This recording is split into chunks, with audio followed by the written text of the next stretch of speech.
Today's podcast is supported by Unit 21. In the fast-paced world of fraud detection and compliance, speed and accuracy equals efficiency. That's where Unit 21 comes in. Unit 21's cutting-edge platform empowers financial institutions and fintechs to detect, investigate, and respond to suspicious activity throughout the lifecycle of a customer account, and in real time. Their no-code solution allows risk and compliance teams to combine data signals for robust monitoring, payment fraud prevention, and case management automation, all without engineering support. To learn more, visit unit21.ai.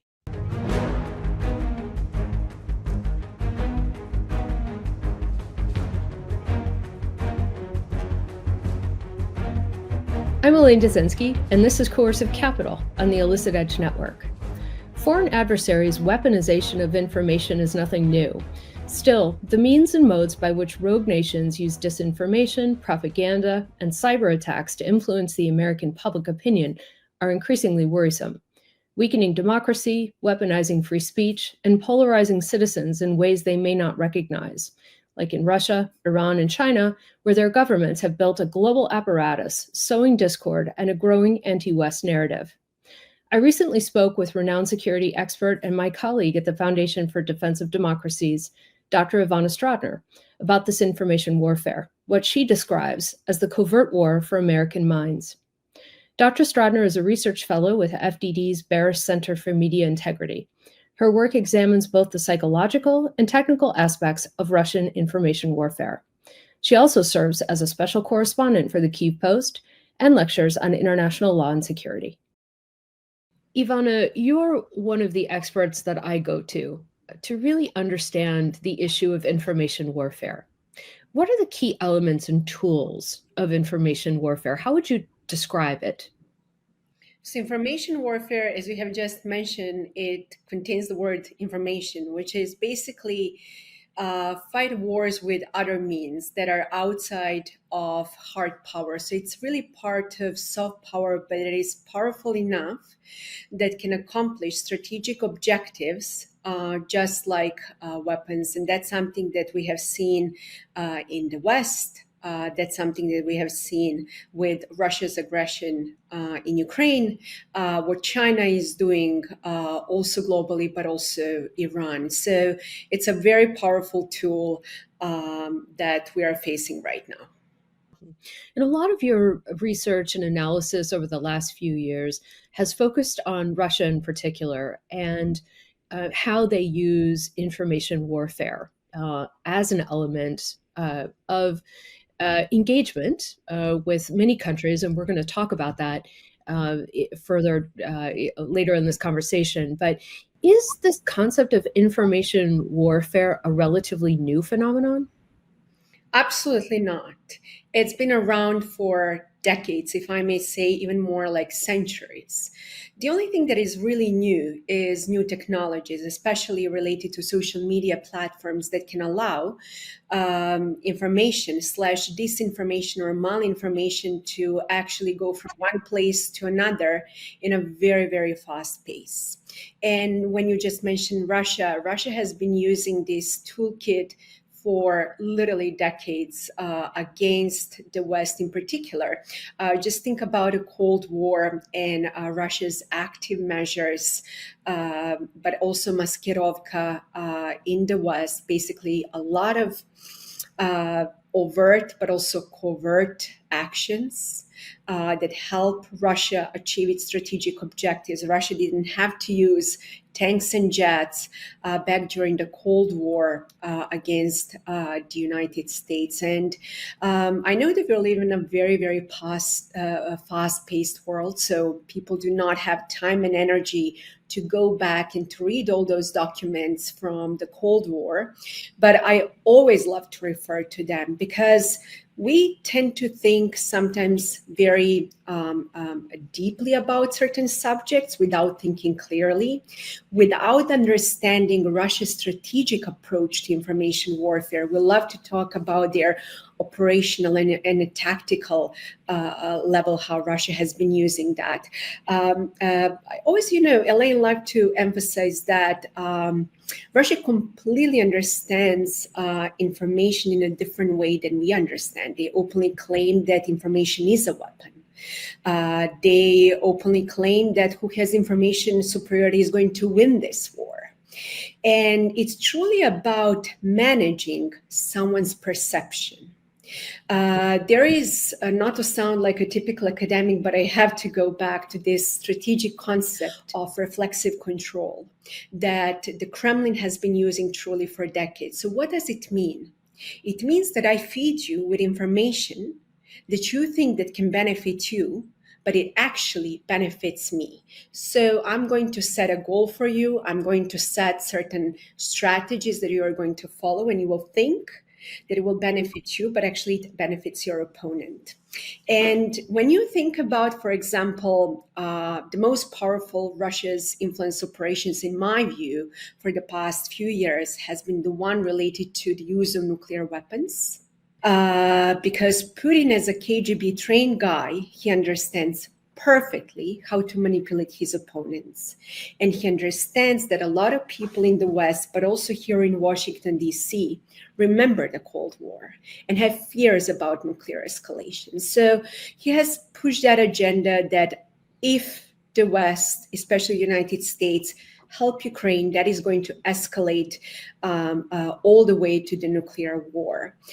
So that's one of the most powerful reflexive control strategies that Russia has been using recently. And my last point to that, we also like to sometimes think arrogantly that the world revolves around Washington, D.C. or Brussels. So, for example, in Russian language, they do not even use the word cybersecurity. They only use that when they refer to Western use of cybersecurity. They use another word which is called information security.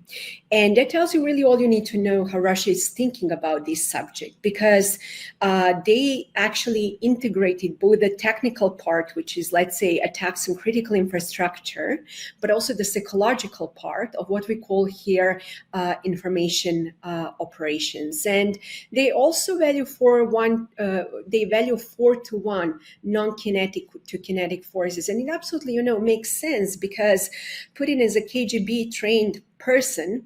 He understands very well how to manipulate his opponent, and Russia also doesn't have to play by the rules that we have to play. So that's why Russia has been quite successful in this field.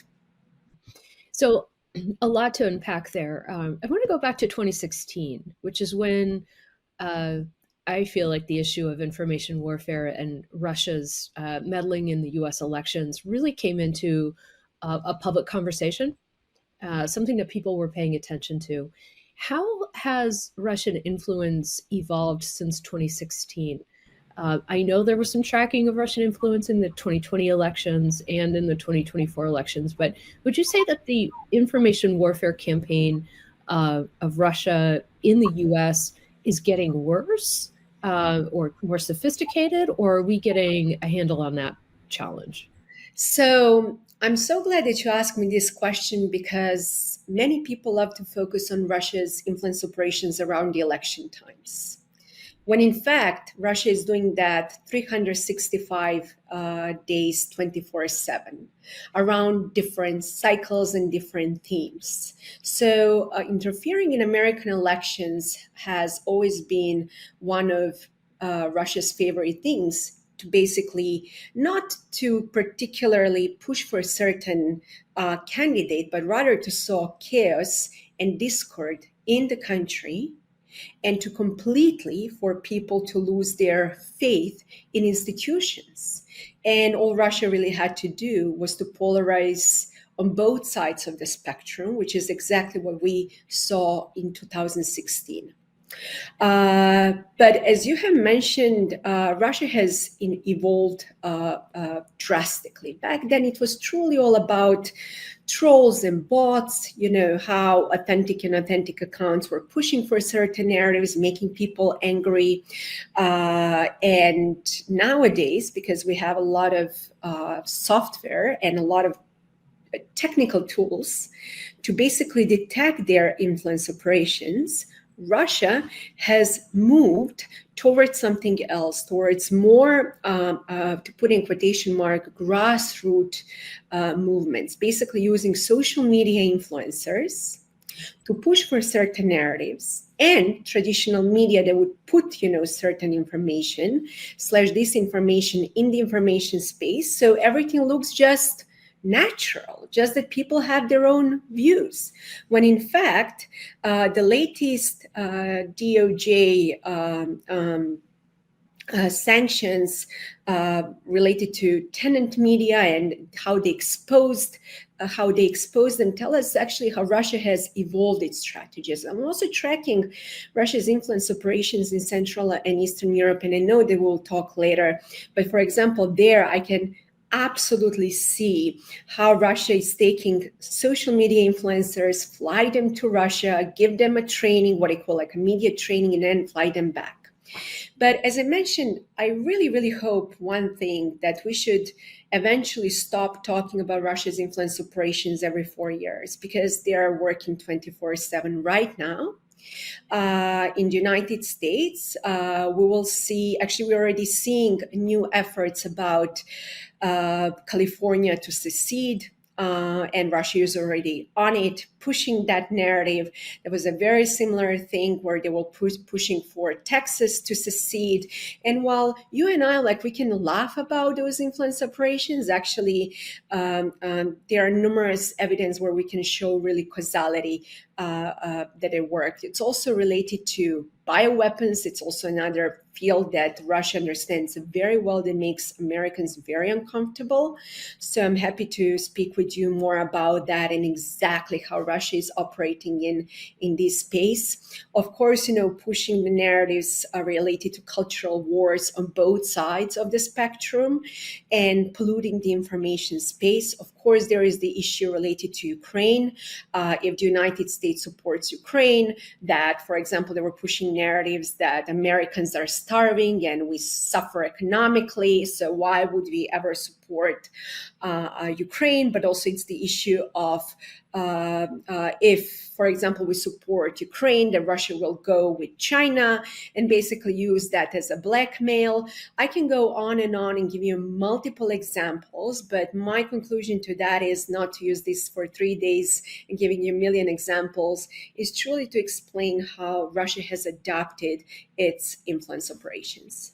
I think that helps us understand why the Russians are so good at the information warfare game and the kinds of methods that they use and this global footprint that has developed around these disinformation networks. One question that comes to mind is, how would a citizen, an average citizen, understand what they're looking at? For example, in a social media environment, how would they be able to detect whether they're looking at something that may have been influenced by a foreign adversary? Is there a way to do that? So there are two parts of the issue there. Number one is education. And I think some, for example, Baltic states have done a very good job by teaching kids since their early childhood on how to read news online. And this is actually the paradox that exists here. If you start teaching kids how to read the news, immediately they will run another operation basically claiming that this is an indoctrination of American youth. And they would, for example, claim that this is a violation of free speech, which is exactly how they have been violating free speech. And we can discuss that more in details later. But the second thing that I would love to add to end, this point on a positive note is that I think more and more people are aware of how disinformation campaigns operate. But as I said, they're evolving and they're also becoming more difficult to detect, because it's anymore about some random bots that has like three letters and 7 numbers in the name, whether on the platform X or Facebook or Instagram, filling the blank. Actually, I'll just give you a very concrete example. So Russia can, for example, create like a fake websites that can mirror traditional media, whether Wall Street Journal, New York Times fill in the blank, and just change, like for example, one letter in the title, and you may not even notice that when you click on that link, whether that link is an accurate link or not, because people don't pay attention to all those tiny details. There are a lot of things right now, buzzwords, such as, for example, the use of artificial intelligence that Russia has employed when it comes to influence operations. While it is important, it's just another technology, but the methods are the same. And the third problem, why it is very difficult to detect, it's actually because we live in a free society. We do not ban foreign media.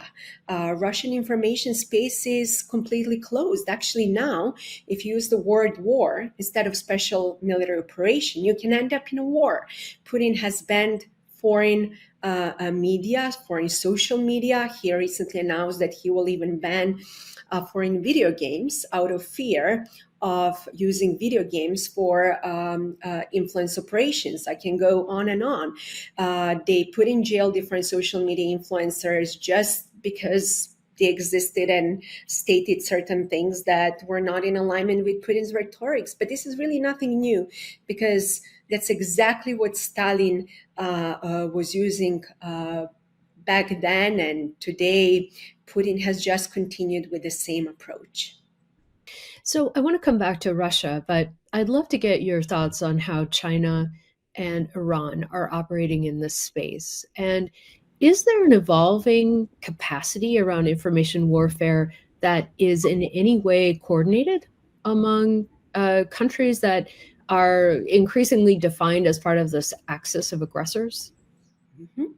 So it's not anymore Russia that is operating in a nefarious way in the information space. Actually, our intelligence has warned multiple times about China's and Iran's influence operations, also around the election times.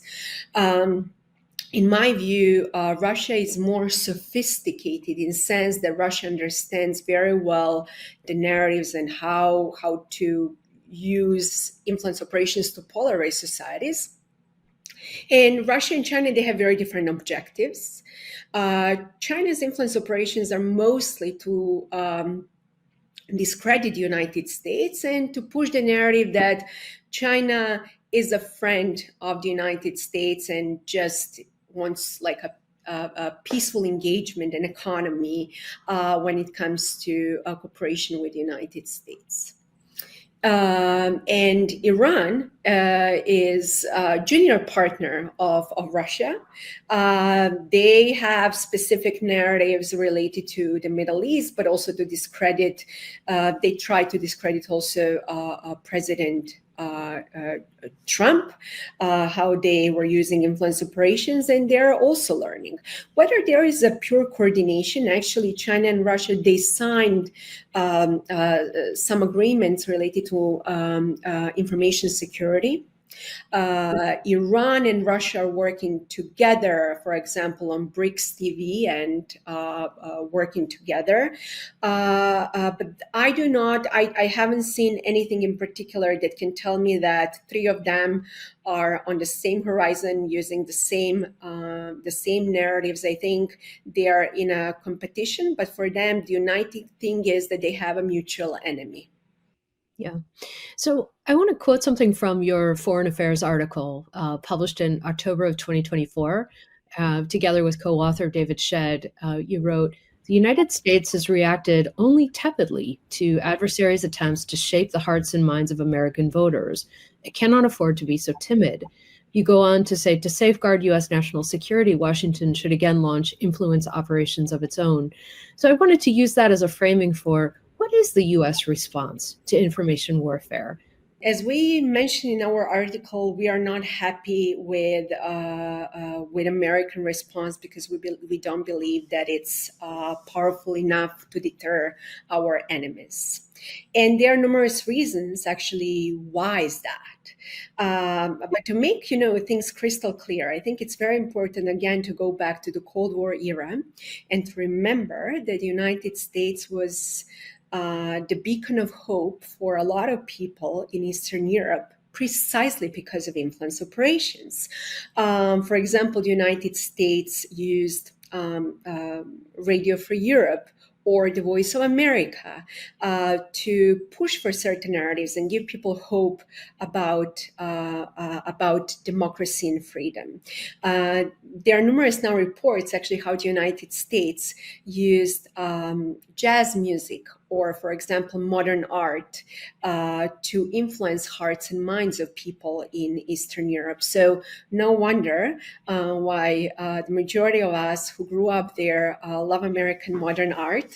But on a serious note, something like that would not resonate nowadays in the information space. Why? Because even people in Russia, they can have access to modern music, and that's something that will not actually resonate with them. The second problem is that as a democracy, we have to follow certain rules. There are certain rules that we have to follow when it comes to offensive influence operations, covert or overt, or whether we can or not push for certain narratives, especially when it comes to, let's say, disinformation campaigns. So it's not easy for us to play the game that Russia is playing, and we should not, because the truth is on our side. So I'll just give you a very concrete example how we are missing numerous opportunities. So equivalent to NATO, Russia has established something that is called CSTO. And CSTO, something like what I would put in a quotation mark as a military alliance with Russia's allies, is actually falling apart. Because just look, certain countries that announced that they plan to leave the CSTO. What a great opportunity, really, for the United States to launch influence operations and tell the truth about Russia's lies, that Putin is actually losing his allies. So I think in a large part it's also because Washington is very much risk averse. And to launch offensive influence operations, you have to have a mindset to take certain risks. And that's not something that, unfortunately, is rewarded in Washington, D.C. And as I mentioned, we also have to follow certain rules. So if you decide to launch such influence operations, you will have 10 lawyers knocking on your doors, telling you what you can and what you cannot do. And going through all those processes, it can take time. And you need right now, like, to react rapidly. Putin doesn't have to follow any of those rules. He can just, with one phone call, decide what to do. He is not bound by rules. He does not have to worry whether he can or not push disinformation related to American bioweapons or COVID or monkeypox, just filling the blank. So it's a very unfair battlefield and a very difficult battlefield that we are facing. Finally, the Global Engagement Center was just recently shut down, and yes, they did some things that were not welcomed by the Republican Party, but also it was an agency that helped to expose Russian propaganda, but not only Russian. They've done a great work also on China. So that's the second part, that we need another place where we are going to use an agency that can expose influence operations. And the last point is that we as a democracy, we have the right of free speech, the First Amendment. And the moment when we start going after their influence campaigns, they immediately launch a counter-influence operations here in the United States, telling the Americans that the government is trying to shut down their free speech, and this is a violation of the First Amendment, which is exactly the weaponization of free speech. Because, Elaine, as a citizen, I can say regular citizen can say whatever I want on social media. But if someone is paid to do that by a foreign government, that should be illegal. And that's something that we need to actually teach Americans, how to distinguish our right to free speech versus how foreign adversaries are abusing that. Today's podcast is supported by Unit 21. In the fast-paced world of fraud detection and compliance, speed and accuracy equals efficiency. That's where Unit 21 comes in. Unit 21's cutting-edge platform empowers financial institutions and fintechs to detect, investigate, and respond to suspicious activity throughout the lifecycle of a customer account, and in real time. Their no-code solution allows risk and compliance teams to combine data signals for robust monitoring, payment fraud prevention, and case management automation, all without engineering support. To learn more, visit unit21.ai. Do you feel like there is a country in the world that has a good response mechanism to this kind of information warfare? For example, if we look at how the Europeans are responding to Russia's information warfare, which is also happening in Western Europe. We'll talk about Eastern Europe in just a minute. And there are also targeted campaigns towards NATO. Is there any playbook for response mechanisms that should be held up as some sort of a global standard, or are we all struggling with how to respond? I think all democracies are truly struggling because, as I mentioned, the rules of the games are different.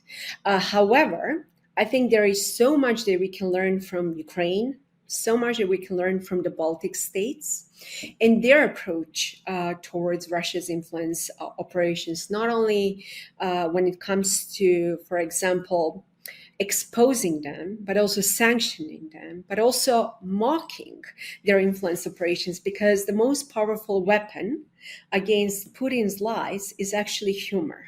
And that's something that I think Ukraine and the Baltic states are very, very good at. But on a serious note, I think it's really past time for the West to have a strategy when it comes to influence operations, because make no mistake, influence operations are here to stay, because who has information superiority is going to win this war. And I use very carefully the word war, and I will explain why I'm emphasizing this, because so many people in the West may laugh about Putin's incentives, actually Putin's statements about the creation of a multipolar world.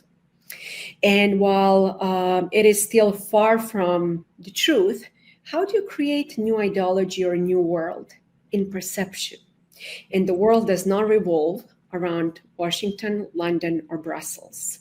And that's precisely how Putin is operating in the global south, using influence operations to accomplish his objectives. So not only do we have to defend ourselves when it comes to Russia's influence operations and to help our allies, I think it's also very important to protect our objectives elsewhere in the world, and to give Putin a taste of his own medicine, and to go back to the Cold War era and to launch offensive influence operations that would definitely give Putin a headache. So I want to pick up on something you mentioned earlier, which is the BRICS: Brazil, Russia, India, China, South Africa, announcing the creation of BRICS TV. So what is this about? Who owns it? Is this a new mechanism of information warfare that we need to be considering?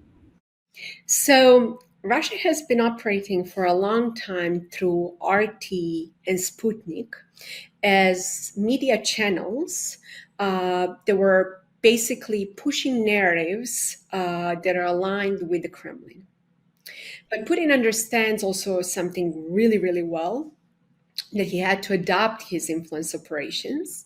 And that's why the BRICS actually TV and media stepped in and started making all those agreements between different countries in the global south, including just recently I saw how they made certain agreements even with Iran to push for certain narratives, and everything is around the creation of a new multipolar world, of a better world order that is more just, what they claim, the end of American hegemony, what I like to call, but also to focus on economy and investments, which is far from what actually BRICS TV is about. So it's just a new media that tends to actually replace RT and Sputnik and to bring new narratives in the global south. Mm-hmm. So Russia's information warfare influence in Eastern Europe is also something we should talk about. Places like Serbia, Moldova, Georgia, Hungary, other former satellite states, where there's a certain amount of political instability. There's a push and pull between the influence of Russia and the influence of the EU.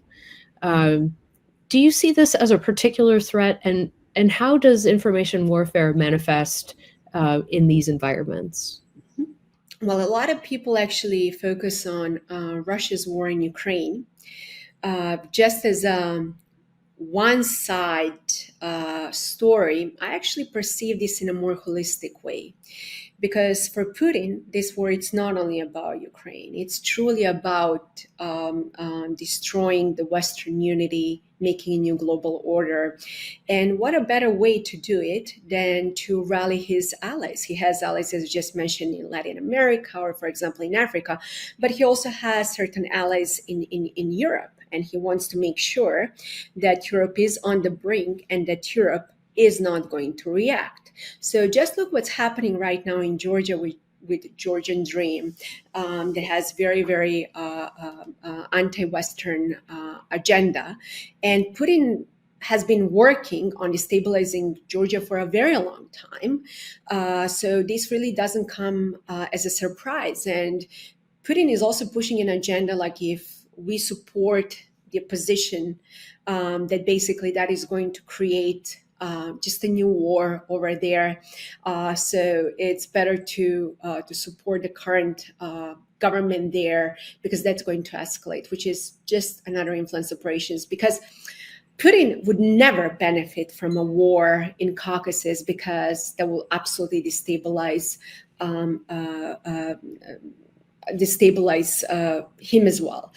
There are also efforts in Moldova that Russia has been pushing the agenda related to Transnistria, but also how the West is not going to help Moldova, how Moldova is going to freeze without Russian gas. There were numerous attempts to destabilize the government through active measures, for example, to overthrow the government, protests, etc., etc.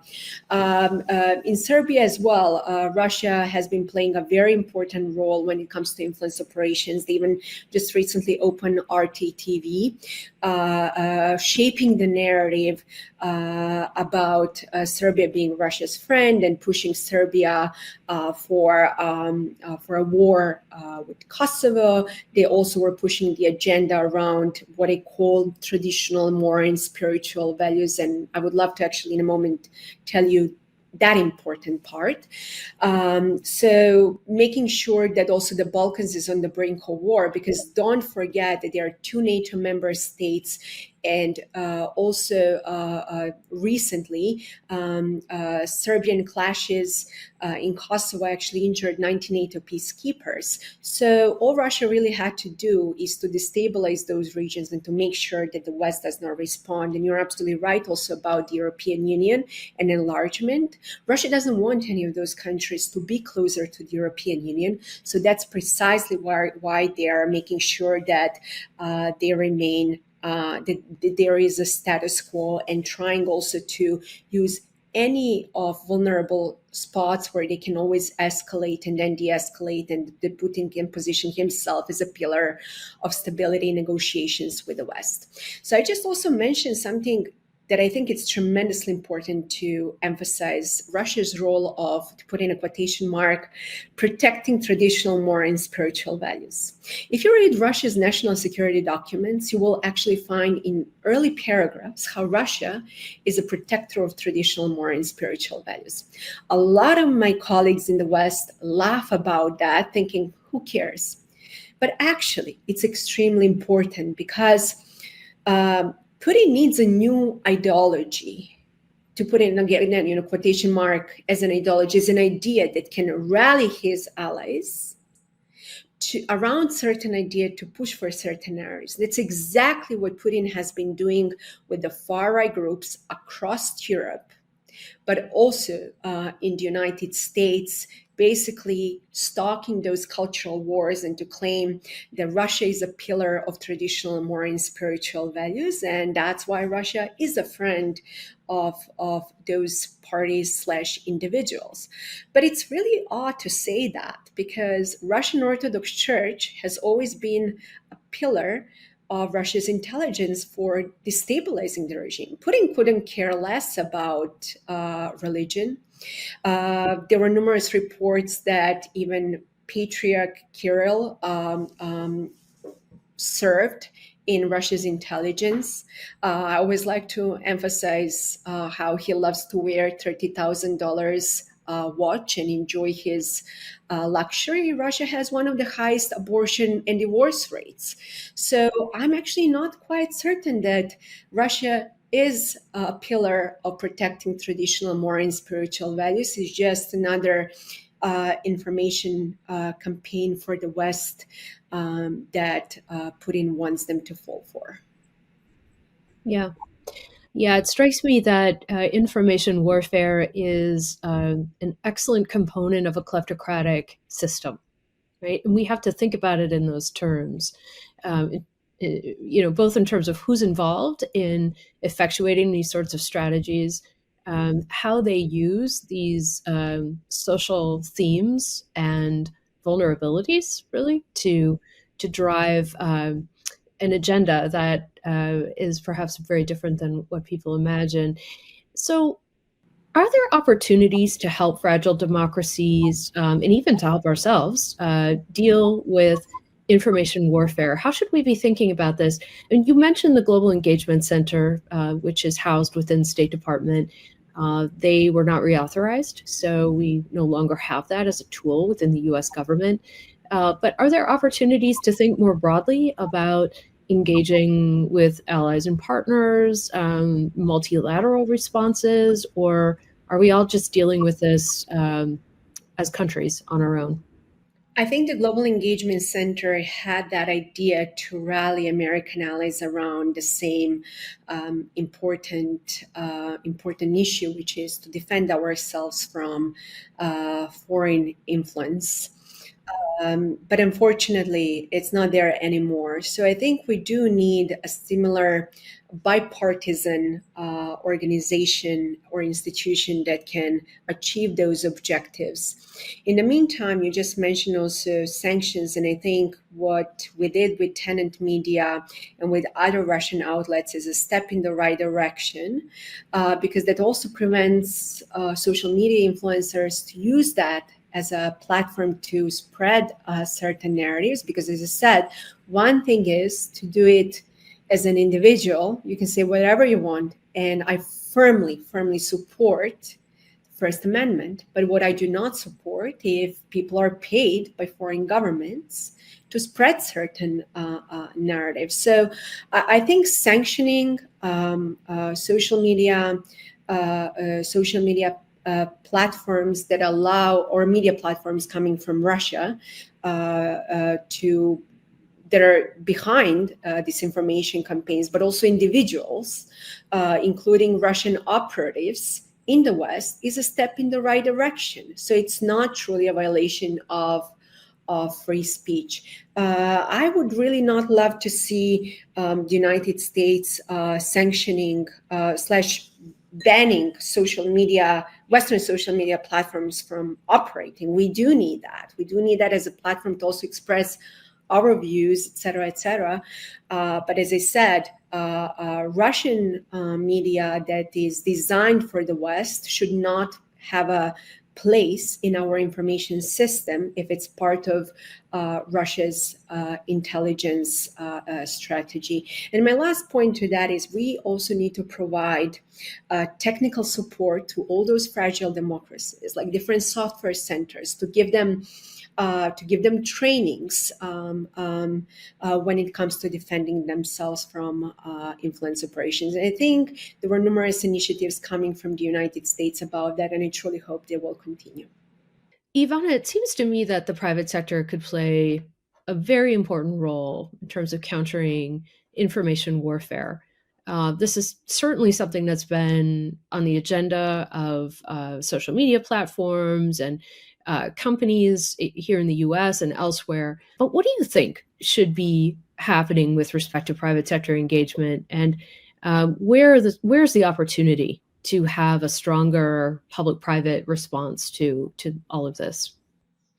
I think when it comes to fighting influence operations, private sector can play a tremendously important role. We already saw numerous Microsoft assessments as well as their reports where they exposed foreign influence operations. So that's certainly been very helpful. There are numerous organizations that are growing in number, not only in the United States, but also elsewhere in Europe, with researchers and investigative efforts to actually expose foreign influence operations. So this is one of the pillars that is tremendously important. However, there are certainly limits how they can go on the offensive and what they can do. I don't know what is happening in that field, but I truly also hope that that part can be conducted by the U.S. government unapologetically and to stop being risk averse when it comes to influence operations. Because, as I mentioned, who has information superiority is going to win this war. Adversarial influence comes in many forms, and the rise in the use of social media has been a boon to rogue regimes seeking to destabilize free and open societies. As Dr. Stradner urges, free nations must move from disjointed and insufficient to comprehensive and coordinated in their response. My thanks to Ivana for her insights and compelling research. Thanks for joining me on this episode of Coercive Capital on the Illicit Edge Network.